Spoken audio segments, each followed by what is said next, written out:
Tiniyak ni Public Works and Highway Secretary Vince Dizon na gagamitin umano nila ng maayos ang pondong inilaan ng pamahalaan ngayong 2026. Ano-ano nga bang proyekto o programa ang prioridad ng ahensya? Si Sheena Torno magbabalita.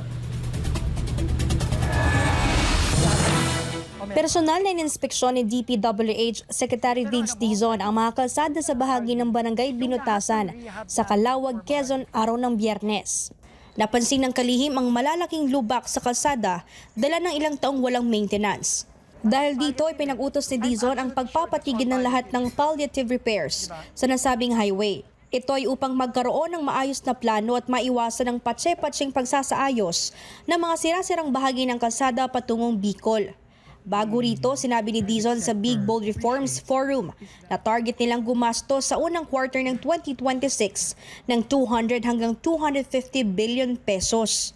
I think our goal is not just to spend more, but to spend more wisely, and spend for the right things. Of course, that is all dependent on how much we are able to collect and how much we are able to raise. Makakaasa umano ang taong bayan na gagamitin ng ahensya ng maayos ang pondo ngayong taon. Ito ay sa kabila ng isyu ng korupsyon na kinasasangkutan ng DPWH.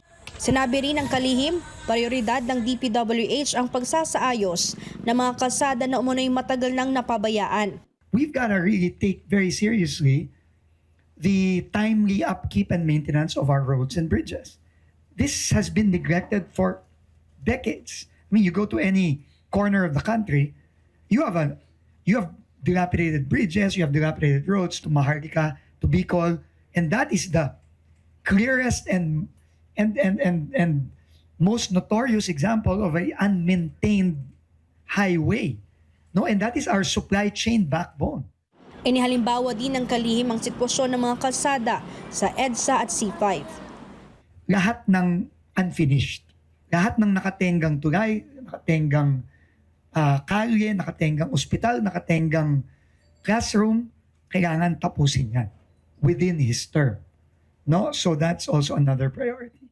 Para sa Diyos at sa Pilipinas kong mahal, ito si Sheena Torno, SMNI News.